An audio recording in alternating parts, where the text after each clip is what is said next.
বলছি কাকিমা, এখানে খাওয়ার দোকান কোথায় আছে? খাওয়ার দোকান ওই যে সামনে। আমি তো এখানে নতুন, জানি না, চলো না একটু দেখিয়ে দিবে। ঠিক আছে চলো তাহলে দেখিয়ে দিচ্ছি। ঠিক আছে, বসো। कुछ हो गया कुछ पहली पहली এই দোকানটায় খেয়ে নাও যা খাওয়ার। তুমি একটা খাও।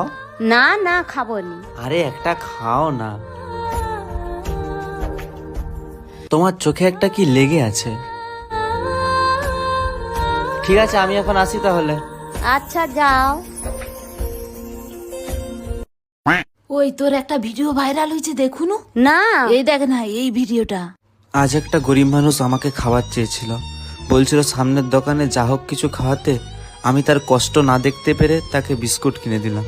বিস্কুট খেতে না খেতেই তার চোখে কান্না চলে এলো, কিন্তু ওটা ছিল খুশির কান্না, কারণ সে অনেক দিন না খেয়ে কাটিয়েছিল।